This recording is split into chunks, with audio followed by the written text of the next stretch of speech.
What's up everybody, Maran here for another My Week With video. So this week I've been driving the 2023 Honda CR-V Hybrid. And so I did a full in-depth, very detailed video on the CR-V Hybrid back whenever these first came out last fall. So you can go watch that video, I'll link it at the end if you want to hear all the specs, all the details, all of my detailed breakdowns of my thoughts on this vehicle. But this video is going to focus on what it's like to live with one of these for a week and just some of my extra impressions that I noticed here after spending more time with it. So as far as the CR-V, I think that to me it is actually still my favorite driving vehicle in this segment.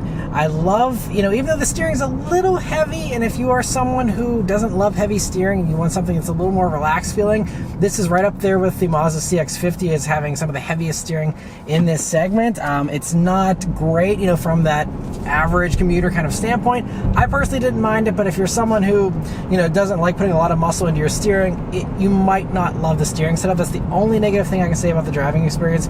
Otherwise, I really, really love it. And I think that, as far as the bones go, the powertrain, the suspension, the chassis, all that stuff, I think this was a potential #1 pick in my mind, aside from the fact that you lose out on so many features compared to all the other competitors for the same money. This one, as tested, is just under $41,000, and at that price point, it's fully loaded, by the way, for a sport touring is what we're in here. But for that price point, you don't get any kind of cooled seats, you don't get any kind of panoramic roof, you get a smaller touchscreen than all the competitors, you don't get fully digital gauges like many of the competitors give you, you don't get heated rear seats like many of the competitors give you. And while the materials are very nice in here, you have, I think, some of the nicest feeling window switches, and climate controls are made of metal. All those things are really nice, and I do appreciate that. But then they kind of dropped the ball by having hard plastic right down by your knee, when even the cheaper HR-V has tons of plush padding. Feels so nice. I wish they would have just copied the HR-V interior in here,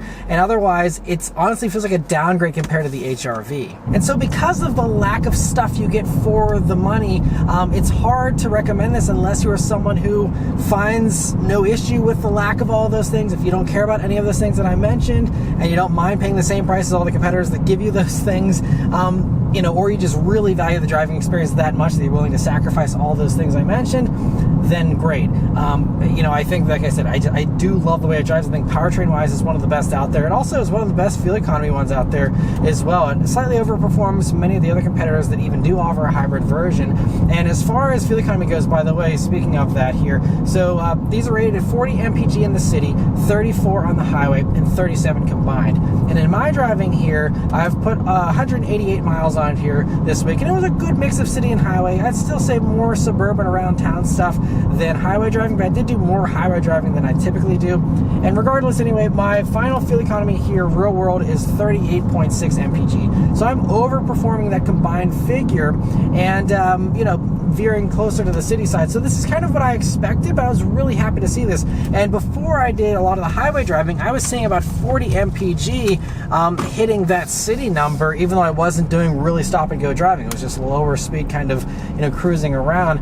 So I think this has the potential to overperform those ratings potentially, even just by a little bit. But I mean, it's hitting those marks. And I remember when I spent a few days with a RAV4 hybrid, that one I did a lot more highway driving, but I was only seeing around 36 or so. Those are very similar though with their fuel economy, very, very good. But like, for example, the Kia Sportage hybrid does do 1 to 2 mpg less than this. So I think it's really efficient. I mean, you don't have as much power as the Sportage, but you do have more power than the RAV4 hybrid. And I think the power is sufficient. Again, it's nothing super exciting. It's not quite as sporty as maybe Honda would like you to think it is, but it's fine. It's plentiful. I do like having the Regen paddles here. If you like getting more involved in your driving experience and the hypermiling in particular, you can, amp up the regeneration of the brakes there with those paddles. But if you don't want to do any of that stuff, the brake pedal works just fine, and all the other driver inputs work really well. And since I did do a little bit more highway driving, I was able to play around more with the adaptive cruise control system, which actually worked really well. The Honda sensing system is typically one of the better ones in my experience. It worked really well. It was giving me confident steering assistance,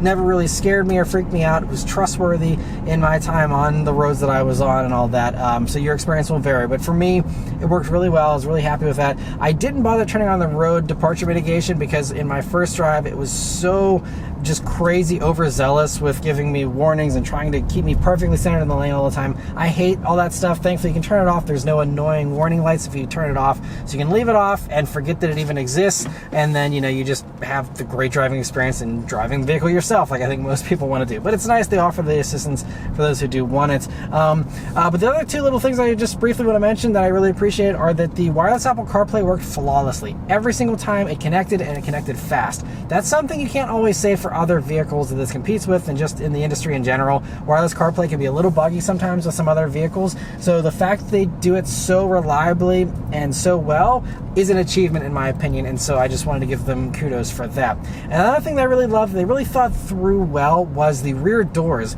We have a toddler, and even if you have, you know, babies or even young kids, it's great because that rear door opens so wide. It's one of the widest opening ones in this segment, and that just means you can have more room as long as, you know, you're not parked next to a closed car. But, you know, if you can open that door all the way, it's just so much easier to get kids and car seats and all that in and out of there, compared to, you know, some of the other doors, the average doors, you know, you see on other vehicles that don't open quite as far. And one thing though, otherwise, you know, getting kids in and out of this, it's worth mentioning, is that you don't have any proximity sensors on the rear door handles.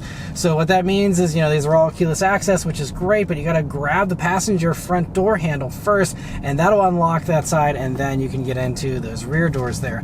A minor thing, but for example, a fully loaded RAV4 will give you proximity sensors on all four doors, and you know, a minor thing, but it's one of those little convenience things that does make a difference and is really nice to have if you have it. And the last little thing I will nitpick about this vehicle is the shifter. And while it's nice having a physical shifter, that's something a lot of people really like, having a B mode here, which gives you some extra regen braking, just seems kind of silly. I don't think anyone's going to really want to do that. If they do, they can play around with the paddles. And so the fact that you have that means you have to make a conscious effort and look down at where you're putting the shifter every time. With most other vehicles these days, you can just slap it down into drive without even thinking or looking. With this, you have to be like, oh wait, I went one too far, I got to bump it up, and you got to always kind of make sure you have that muscle memory for putting it in just the right setting. Again, a very stupid minor thing, but just one little thing I noticed here that's different than most other vehicles that just have, you know, park, reverse, neutral, drive. But overall, yeah, I still really like the CR-V. I think just the bottom line is, you know, at this one's as tested price of $40,825, there's just competitors that offer more for less. And so that's why, like, the Kia Sportage Hybrid has more horsepower, has all those things that I said are lacking in here, like the cooled seats, the panoramic roof, you know, the bigger screens and all that. It has all that stuff for about $38,000. And, you know, there's other stuff like the RAV4 is pretty similarly priced to this. So, you know, there are some others that are even over this price point. And, you know, you can get like a CX-50 from Mazda for well into the 40s. So, I mean, you know, that's something that is out there. But, you know, so this isn't the most expensive, but just per dollar, you know, the Tucson's another one that gives you all those same things for basically the same money as well. You know, and so it's just unfortunate. I think that the bottom line is this would be my number one pick if Honda could find a way to add all those things that are lacking and not raise the price. If they could do those things, which sounds like a miracle, if they could add all of that stuff, which isn't cheap stuff to add, if they could add all that and still keep the price point, I think this would be my favorite in this segment. But as it is right now, if you are someone who wants the most stuff per dollar and driving experience isn't the number one thing for you, I think, you know, because this is more refined, a little bit better polished, I think, than the hybrid system in the Sportage and the Tucson. And even I think I like the way the drive system is set up a little bit better than even the RAV4 hybrid. So I do really love the way it drives. It's just, I can't shake the feeling that you're not getting enough for your money compared to what all the others offer. And so that's the biggest problem with the CR-V hybrid, in my opinion. But aside from that, I really like this vehicle. It's really fantastic. And again, if those things don't bother you, this is a great pick.